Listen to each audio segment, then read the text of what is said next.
It started the moment she stepped into apartment 3B, a quiet, modest place in a bustling city.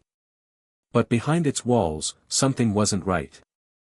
Whispers, arguments, screams, from an apartment that was supposed to be empty. She tried to ignore it. She tried to leave it behind. But some walls don't just separate spaces. They listen. And sometimes, they wait. What happened in apartment 3B is a story you'll never forget. It started the moment Laura stepped into apartment 3B. A modest unit, nothing extravagant, but it had a quiet charm. The radiator hummed softly, the exposed brick in the living room caught the late afternoon sun just right. She had been searching for months, endless tours of stale-smelling studios and overpriced one-bedroom units, but this one felt like it could be home. Somewhere she could finally breathe, somewhere she could start again. The first week passed in a blur of boxes and furniture. Laura unpacked, arranged, rearranged, and unpacked again. Moving from a smaller town to a bustling city wasn't easy.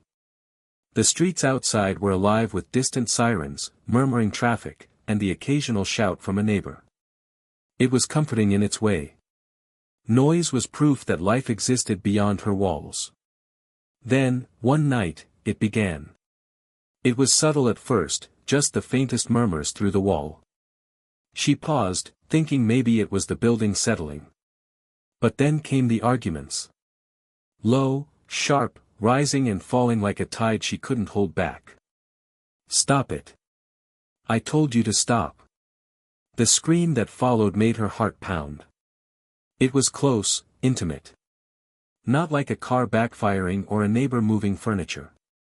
Someone, or something, was screaming next door. Apartment 3C, she reminded herself. The leasing office said it was empty. Vacant. Nothing but a listing. She pressed her ear to the wall. "Please, stop, please." A thud. Heavy. Like a body slammed against the floor. Laura jumped back, her stomach knotting. She wanted to convince herself it was imagination, stress, moving fatigue. But every night, the same pattern. Arguments.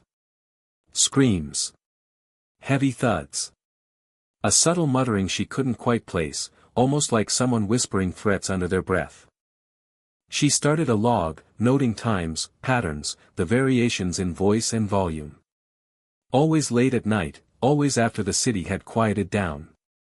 She checked with the leasing office, and yes, apartment 3C was still empty. Locked, unused, untouched.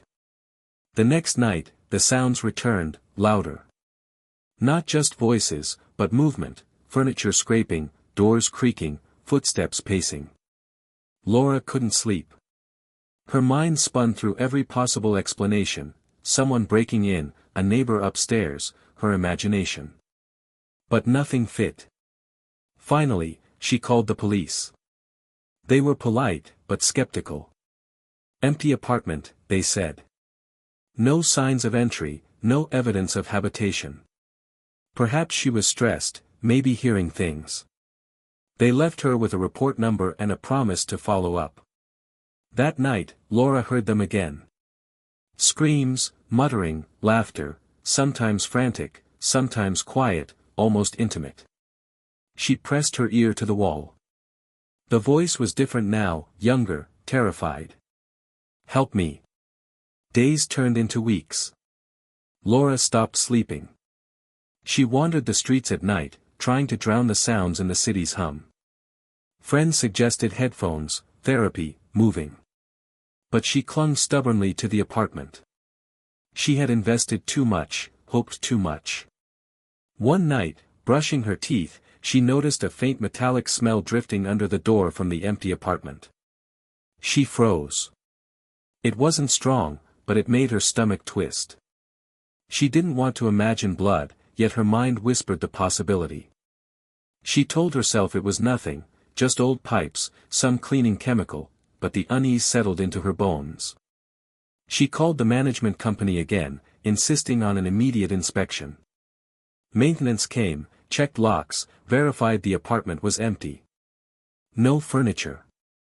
No personal items. No signs of habitation. Just a clean, empty space. Laura wanted to believe it. She almost did. But that night, the sounds were closer.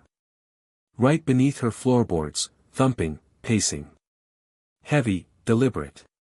She could almost hear someone breathing, counting, waiting.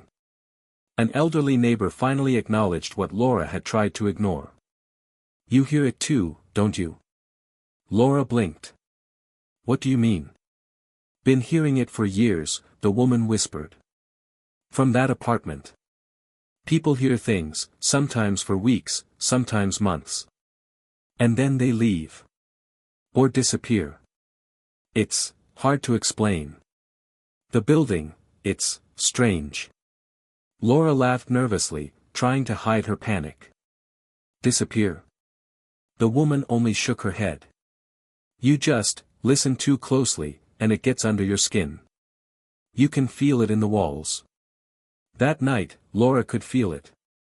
The voices weren't just outside her door, they were inside her head. She tried recording them, leaving her phone on the floor against the wall, hoping to capture something tangible. The recordings revealed nothing. Static. Faint murmurs.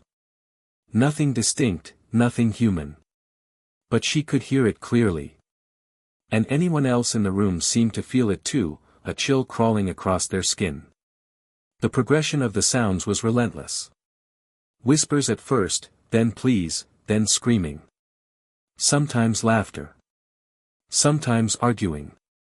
It was like a gathering of voices she wasn't meant to hear, trapped in the wall, trapped beneath the floorboards, trying to get out.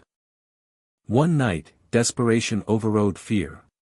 Laura grabbed a hammer and started knocking on the wall, demanding an answer. "Who's there?" The response was immediate. A scream erupted from the wall, guttural, raw, inhuman. Rage and despair mingled, echoing in every corner, vibrating through her bones. Laura dropped the hammer, pressed herself into the far corner, shaking. The sound stopped as suddenly as it began.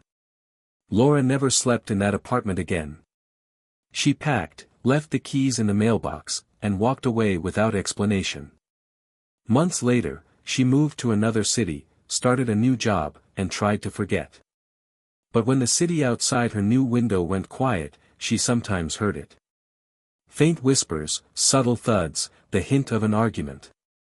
The room next door followed her in memory, carried itself in sound, carried itself in dread. She sometimes wonders if the apartment was ever truly empty. If the walls were more than walls, if they were alive. She knows, deep in her bones, that somewhere, someone, or something, is still waiting. Listening. Waiting for the next person to move in. Some walls aren't just thin, they listen.